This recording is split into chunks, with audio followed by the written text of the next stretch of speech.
All right, so again, how do we find the x-intercept? You set what? You set y equal to 0. All right, so if you set y equal to 0, that becomes 0. 3x equals 12. X is 4. Write it as a point. Okay, make sure you write it as a point. Don't just put a 4 there. Make sure you put a ordered pair 4, 0. Okay, so how do you find the y-intercept? You set what? Set x equal to 0. All right, so if I set x equal to 0 right there, what do I get? Well, I get negative 4y equals 12. Divide by what? Negative 4. And so what is y? It's negative 3. It's not 3, it's negative 3. Oops. Oh, goodness.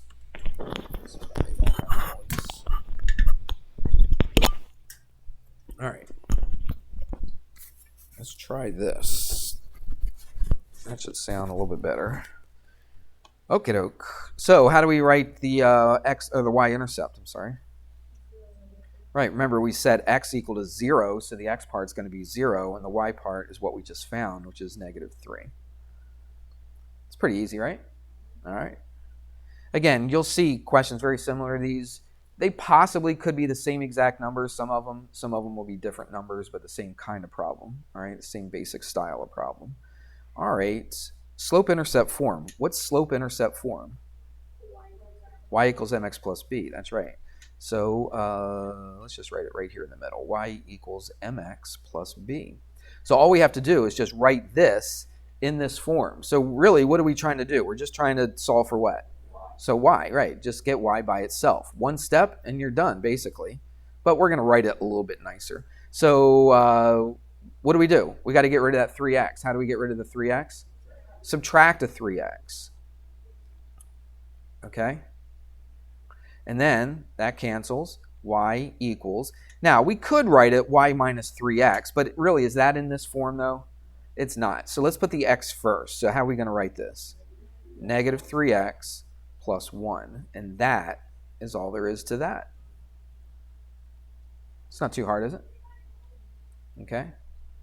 Now, this one's a little bit more difficult because the algebra is just a little bit tougher, but it's the same idea. We just get y by itself. So what's the first thing we're going to get rid of if I want to get y by itself? 11x. So I subtract 11x from both sides. Now remember, this has an x. So can I go like 48, negative 48 minus 11?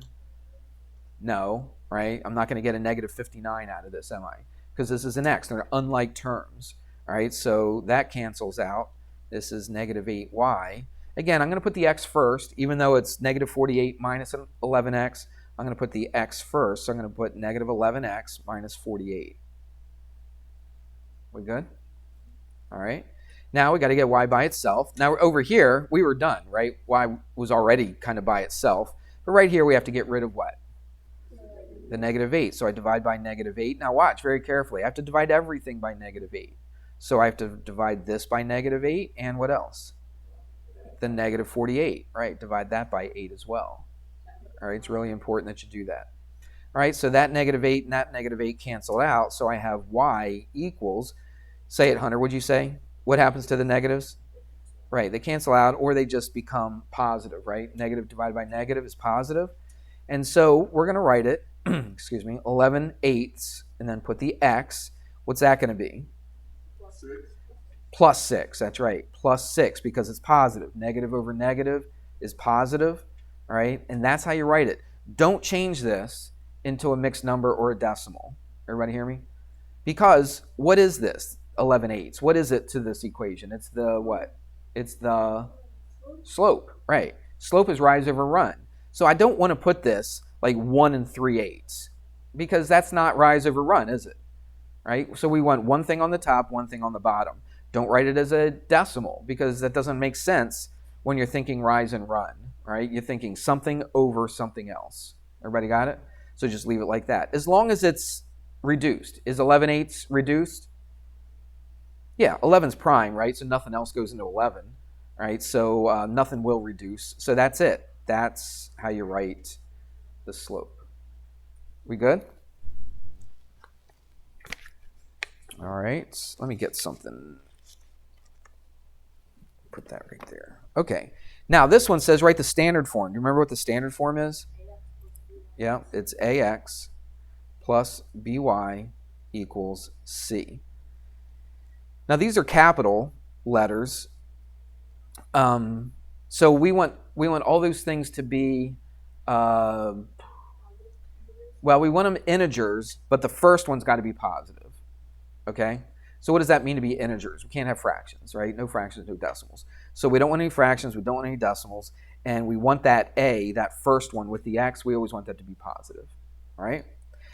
So what do they give us? They give us a point, and they give us a slope. Like, how in the world am I going to change it into that? Well, let's put it into the slope-intercept form. Okay? So what can we do? Let's put it in the slope-intercept form first, and then we're going to put it into the standard form. So there's a little bit of work to do with this. Did you have these problems on the homework? I think, didn't you? Probably did. Okay, we just haven't gone over them. All right, so now we're going over it. All right, so what I'm going to do is I'm going to put it into that slope-intercept form first, and then I'll make it into standard form. Are we okay? Because in the standard form, there's really nothing you can plug in. Like, which one of these is the slope? None of them. All right, none of this stands for the slope. Now, the x and the y, they do stand for something, but what we're going to do is we're going to put it in for here. So we've got an x, we've got a y, and we've got an m. So we're going to put everything into this. So what am I going to put in for the y? 2 equals m, which is 7, times the x. What's the x? It's 1. And then plus what? B. Now let's solve for b. Can we do this in our head? Let's do that. What's that going to be? A 7? We get rid of the 7. How do we get rid of the 7? Subtract it. 2 minus 7 is -5. All right? So it's going to be y equals m, which is 7x minus 5. But we're not finished, though, because that's not standard form, is it? We got to put this into standard form. So how in the world do we do that? Well, yeah, you're right. We want to get 5 by itself, and you want the x and the y to be on the same side. Everybody see that? See ax plus by? So you want the x and the y on the same side, on the left-hand side, and you want the c, right, the number that's just by itself. That's called a constant, right, when it's just a number without any variables with it. You want that to be completely by itself on the right-hand side. So let's get the x and the y on the left-hand side. Well, the y is already on the left-hand side, so what do I need to move over? That x, okay? Now, you could do this a couple ways. Let's just do it the way I explained it. So what are we going to have? What if I move this 7x over to the left? What's that going to give us? It's going to give us negative 7x. That y is a plus y equals what?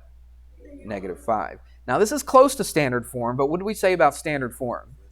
The first one needs to be positive, right? So here's what we're going to do. Remember, whatever you do to one side, you can do to the other side, right? So what we're going to do is basically multiply everything by a -1 on the left-hand side, and then multiply everything by a -1 on the right-hand side. Are you allowed to do that?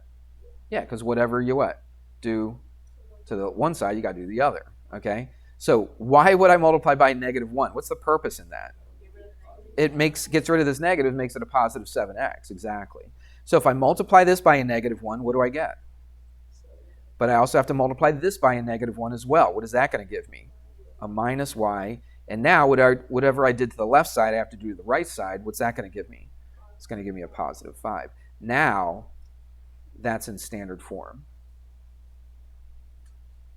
All right? So it's like number 2 and 3, but then you got to change it from slope-intercept to standard form. Make sense? All right, let's do this one. Let's do this one a little faster, okay? I'm recording this, so if you need to go back and look at it, you can pause it and that kind of thing. All right, so let's put this in slope-intercept form first. So y, what is the y? 5 equals m, which is 5/3, times x, which is what? 3. I'm going to put that 3 over 1. Is that all right, since I'm multiplying it by a fraction? You understand why I did that? So there's y equals mx what? Plus b. Now, even though you have a fraction here, this actually works out pretty nice and easy. Because do you see what happens to the 3's? They cancel out when you multiply them together. So you get, let's just write it nice and neat, 5 equals what? 5 plus b. Now, how do we get b by itself? Subtract a 5 from both sides. So what is b? B is what? 0. So let's put it in slope-intercept form first, and then we'll go ahead and put it into the standard form.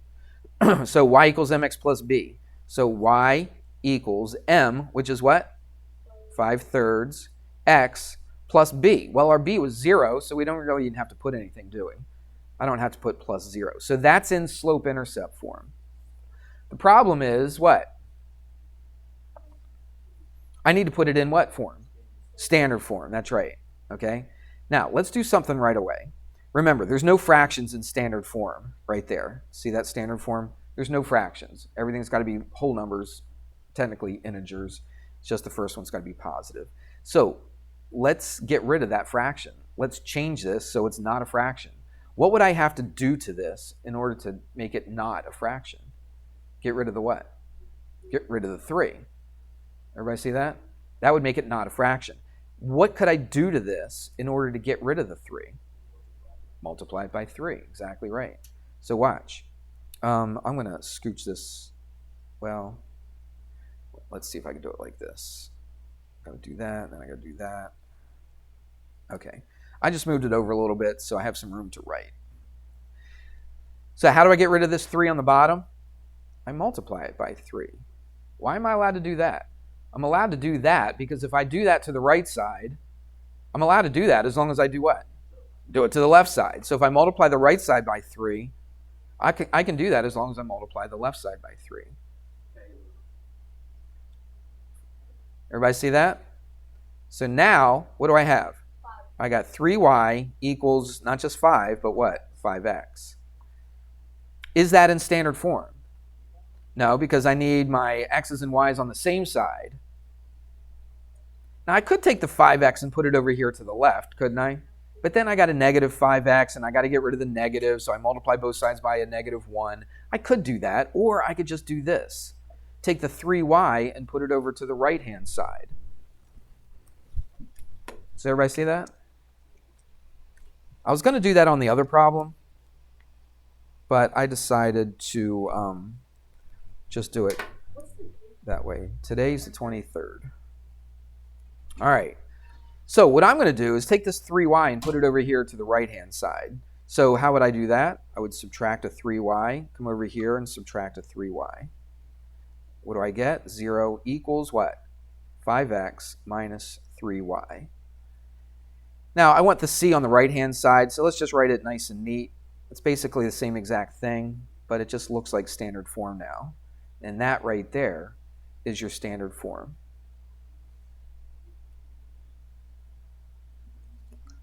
All right, if you're not sure about it, watch the video, and there you go. We good? All right. We're going to do the same kind of thing. Now, on the test, like on this quiz, I put 2 of these, I put 2 of these, and 6 and 7, I put 2 of those. I believe on the test, I probably just put 1 of each. Okay, so you won't have like 2 of this, 2 of that, I think. Let me double check. I got it in front of me.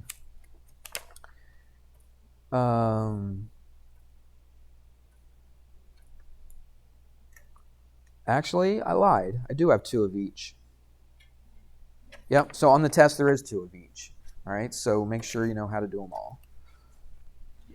All right, let's do 6 and 7. Now this time, this is very similar to 4 and 5, except they give you 2 points. On 4 and 5, they just gave you 1 point. But what did they give you on 4 and 5 that they don't give you here? They gave you the slope. But they give you 2 points, so what can we find? The slope. Exactly. So let's do that first. Okay? So how do we find the slope? That's it. Change in y with a change in x. Or you just subtract the y's, put them on top, subtract the x's, put them on the bottom. Some of you guys got that mixed up. I think a couple people put the x's on top and the y's on the bottom. Remember, it's what over what? Rise over run. So the rise is the y, so the y goes on top. Everybody hear that? Okay, make sure you see that. So let's subtract the y's. It doesn't matter what order, as long as we subtract them both in the same order.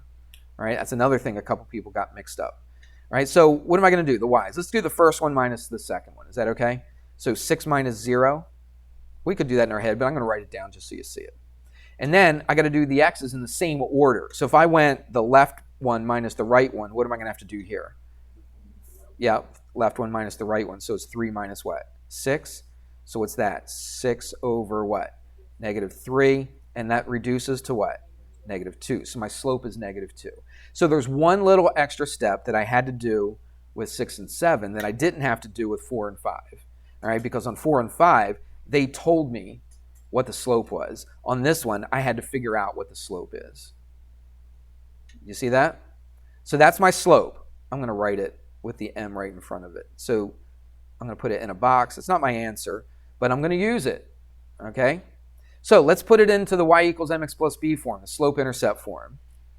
So now you could use either one of these points. That's the cool thing about this. I could use either this point or I could use this point. It doesn't matter. Which one do you think might be easier? The 6, 0 probably. That might be a little easier. Doesn't matter though. I mean, you could do it both ways and you're going to get the same exact answer. All right. We're not going to do it both ways because of time, but if you want it on your own time, you could use either the 3, 6 or the 6, 0. What do I mean by using either one of those points? It's like up here. See, they gave you a point, didn't they? But they just gave you one. Right here, we have 2 to choose from. All right, so let's just pick the 6, 0. Is that all right? So let's put it in y equals mx plus b. So what's my y going to be? Again, we're picking this point right here. Yeah, let's put a 0 equals m, which is negative 2, times x, which is 6, plus what? B. All right? Yeah. Is 4 minus negative 8 the same as 4 minus 8? No, it's 4 plus 8. It's 4 plus 8. All right, so let's do this. That's a 0. That's a negative 12. We can do b by itself, can't we? If this is negative 12, we need to put it on the other side. What's that going to give us? A positive 12. Okay? So let's write it in slope-intercept form right now. Y equals m, which is negative 2, x plus what? 12. Now what we have to do is just put it in standard form. Okay, because that's what it said. Oh, no, it doesn't. It says just write it in slope-intercept form, doesn't it? Oh, that's cool. So that saves us a step, right? We don't have to put it in standard form. We are done. Finished. All right? So that's how you do that. We good? All right. I think we got time to do. I was going to skip this one because we've kind of already done it, but let's just do it. We'll do it a little faster, though. So what are you missing? What do you need to find right here? The slope. So let's find the slope. Put the slope right here. Slope equals, okay, changing y, we're changing x. So it doesn't matter. So Connor, this is why you're asking about this one, right? So 4 minus negative 8, and then, yeah, and then 5 minus what? Negative 3. All right, so that's going to be 12. That's going to be 8. Always reduce it. What goes into both of these? 4. 4 goes into 12 3 times, into 8 twice. So my slope, I'll put it in a box. The slope is 3 over 2. We good? All right, so now what we have to do is just put it in slope-intercept form. Y equals mx plus b. Which point do you want to pick? Do you want to pick negative 3, negative 8? I wouldn't. I would pick the one that's positive, wouldn't you? But can you pick negative 3 and negative 8? Absolutely. Okay, it'll still work. Okay, try it on your own if you don't believe me. We're just not going to do it in here. So let's pick the 5 and the 4. So y equals mx plus b. So what's my y? 4 equals m, which is 3 over 2. We just found it. Times x, which is 5. I'm going to put it 5 over 1. Is that all right? Since I'm multiplying it by a fraction. Okay? And then plus what? B. Now, unfortunately, this doesn't cancel real nice like the other one did, right, with the fraction, but it's okay. So 4 equals, what do we get here? 15 over 2 plus b. So what do we have to do? We got to get b by itself, don't we? So how do I get rid of 15 over 2? It's a positive, so I subtract, right?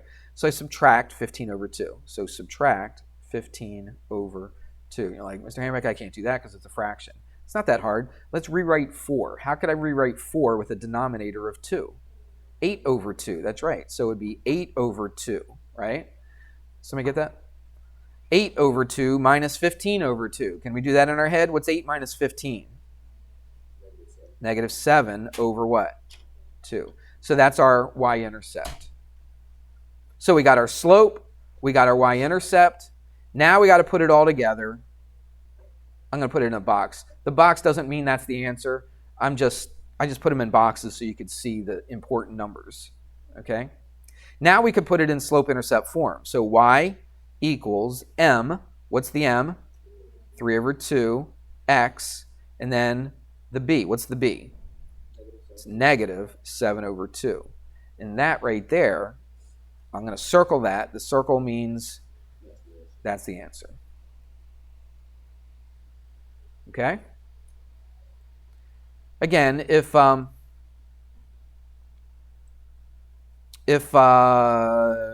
went too fast right here, you can always go back. I'll put it up on YouTube tonight. All right, so you can go back and see how to do it. But practice that yourself. There's probably problems in the homework. I don't think have we collected any homework from 3-5? Let's collect it tomorrow. I'll let you hang on to the homework so you can kind of look at it. And if there's stuff on here that we didn't cover exactly in the lesson that we went over, you can do that. So that'd be a good idea, okay? If you haven't finished the homework, that'd be a great study tool for you, okay, is to do that homework tonight. And we'll turn it in tomorrow. We'll turn in anything from 3-5 tomorrow. Was it like 2 sections? Okay. So we'll collect both of those tomorrow. All right. Here we go. What's this? Right, the slope-intercept form. Okay, so our answer is going to look like y equals mx plus b. So the only time we had to write it in standard form is when they told you, write it in standard form. All right? All the other ones, we're putting it in slope-intercept form. Now, they do tell you a point, right, like they did on the other 4 problems. But they don't tell you the slope, but they kind of tell you the slope, don't they? Because they say that the slope, or the line that we're trying to figure out, is parallel to this line. So if 2 lines are parallel to each other, what does that mean is true? They have the same slope. So can you just look at this problem and tell me what the slope is? What is the slope of our line then? It's negative 5. Oopsie daisy. I keep doing that every day. Let's try it again. M equals negative 5 because of right here. See, they got it set up for you. It's almost like this problem right here. It's almost like this problem right here, except you have to figure out what the slope is. They told you the slope right here, okay? But on this one, you had to figure it out. That wasn't hard to figure out, especially when they're parallel. Agreed? If they're parallel, you just look to see what the slope of their line was. Our line's going to have the same exact slope. So our line is going to have a slope of negative 5. And now we basically do what we've been doing most of this quiz right here, okay? So let's find the y-intercept, okay? Now, this is not our y-intercept, because remember, they're 2 different lines. This is one line. Our line is going to be parallel to this line, but it's not going to have the same y-intercept. So I can't just pick that y-intercept, okay? So our line is going to be parallel to this line, so they will have the same slope, but they're going to have different y-intercepts. So let's figure out what that y-intercept is. So again, y equals mx plus b. What are you going to put in for y? 4 equals m, which is negative 5, times the x. What's the x? Negative 1. Where are we getting that from? We're getting that from this point right here, okay? And then plus what? B. So now we just solve for b. Excuse me. I'll do this step. What's this going to be? Negative 5, negative 1? It's positive 5 plus b. Now we can do this in our head. What's b going to be? Negative 1, okay? Now we're ready to write the formula. We've done all the work. Let's just write the form, the slope-intercept form. Let's put it right here. Y equals m. What's the m again? Negative 5. And then x. What's our b? Negative 1. That. So this line and this line right here are parallel to each other. How do you know they're parallel to each other? Because they have the same slope. But they have different intercepts, right? This line right here goes up a little bit higher than this line right here. This line crosses the y-axis at negative 1. This one crosses the y-axis at positive 2. Do you see how they're 2 different lines, but they have the same slope? This is kind of like it, except what? It's perpendicular. So what we want to do is we want to find the slope of this line. Now, are the slopes going to be the same? No, because they're perpendicular. What's the relationship between the slopes? Negative reciprocal, that's right. But the problem is, this isn't quite written as nicely as this one. This was already in slope-intercept form. So how in the world am I going to find the slope to this? Yeah, what I would do is this. I would add a y to this side. You know, like Mr. Hamrick, why would you put it on the right-hand side? I thought it was y equals. Well, that's all right, as long as y is by itself, okay? So if I put the y over here and I put the 6 over here, what do we get? Y equals what? 4x plus 6. Isn't that the same as that? Yep, I added a y, stuck it over here, became positive. Added a 6, put it over here, became positive. Y equals 4x plus 6. Now, what is the slope of the line that they give us? Now, the slope that they give us. The slope that they give us. It's 4, okay? What's the slope of the line that we're trying to figure out? It's negative 1/4. So, here's how I write it. I write the slope of the perpendicular line is equal to negative 1/4. Why negative 1/4? Because they're what? Negative reciprocals of each other. So when two lines are parallel, their slopes are negative reciprocals of each other, right? So I just flip it, makes it 1/4, take the opposite sign, which makes it negative, all right? Gio, you turn that in? Thank you. There's a quiz on your desk over there. It's not really a quiz, though. We're just using it as a review for the test we're going to take tomorrow. And I am recording this, okay? So, Gio, all the stuff you missed, you're really going to want to watch the video on this, okay? And even if you are in here the whole entire time, you'll probably want to watch this again. All right? So now, we got a point. Oops, I shouldn't circle it. Let's put in, I got a point. I got a slope. So now, we put it all together. What is this, like the 6th time we've done this today now? All right, so y equals mx plus b. So let's find the b. So what is the y? It's negative 3. Y equals m. What's our m? Negative 1/4 times the x. What's the x? 2/1, and then plus b. Now we do a little bit of math. All right, so it's negative 3 equals, what happens here? That 2 cancels once. 2 goes into this twice. So what's that going to leave us? Negative 1/2. You with me? Plus b. Now I got to get b by itself, so I add a 1/2. So I add a 1/2.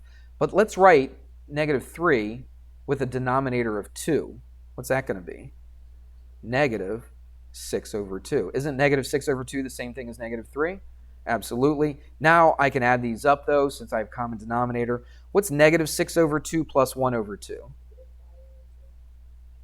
Negative. Did you say negative? Negative 5/2. Okay? We're basically done. We just have to do what to it, though?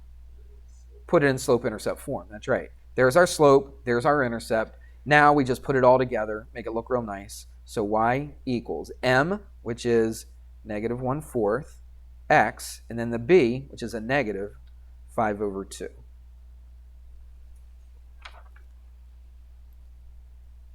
Everybody good? Let's circle it. Always circle your answers, especially if you have a whole bunch of work around it. Always make sure you circle your answers, okay? We got one more, and we got 5 minutes left. Pretty good timing. Now, how in the world are we going to graph this? Yeah, I would put it in slope-intercept form. If you wanted to, you could do that x and y-intercept thing, right? Set x equal to 0, find the y-intercept. Set y equal to 0 to find the x-intercept. Plot those 2 points, connect the 2 points. You could do it that way if you wanted to, right? A lot of people forget about that, right? That's not too hard. But yeah, if it was me, I probably would put this in slope-intercept form. So what does that mean? Get y by itself. So we subtract a 4x from both sides. So 2y equals 4x plus 10. Everybody okay with that? Me putting the negative 4x before the 10? See, I just slid the 10 over, stuck the negative 4x before the 10. And now, just divide by 2. Divide that by 2, divide that by 2. That cancels. Y equals, what does that reduce to? Negative 2x, and then plus what? 5. Now, that's not the answer, because what does it ask you to do? It asks you to graph it. But this is really helpful, though, isn't it? Yeah, it gives you everything you need to know. So plus 5, what does that mean? On the y-intercept right here, you go up 5. 1, 2, 3, 4, 5. Put a dot. Now the slope is what? It's negative 2 over 1, right? So at the y-intercept, I'm going to do this. I'm going to rise negative 2, which means I go which direction? You go up when I negative. Right. If I rise negative, I go down 2, 1, 2. And then I run 1, which means I go to the right 1. Okay? And then I just connect them. If you wanted to, if you needed a little bit more space to connect them, if that's a little too close for, you could do what? You could go down 2 over 1. Still lines up, doesn't it? Down 2 over 1. You could keep doing that all day, couldn't you? All right, so let's connect from here to here. And then I'm going to extend that out about right there. That looks pretty good. Okay, try later. Why is that doing that? There it is. There's my line right there. That's all you got to do. So what do you think of that? That pretty much covers everything from 3-5. All right. Now I know we haven't gone over homework on this stuff. So a lot of this was in the book. It was in the homeworks, okay? But we really haven't gone over it yet. But you guys are honors class, so I think that is good, don't you think? Now, you got the quizzes back, all right? You know what the answers were, you know what you did wrong. So make sure that you go over those quizzes and go over this quiz right here, even though I didn't count this as a quiz. I will count this as a homework, though, all right? So why don't you turn it in tomorrow? And that's always good to have another homework, right? I mean, I did every single problem for you, so everybody should get a 5 on it. And technically, you really don't have to do it for homework because you already did it in here if you played along. Everybody good? All right, so test tomorrow. Study the quizzes. That's what you need to do, okay? Study the quizzes. If you can do all the problems on the quizzes, you shouldn't have any problem on the test at all. We good? All right.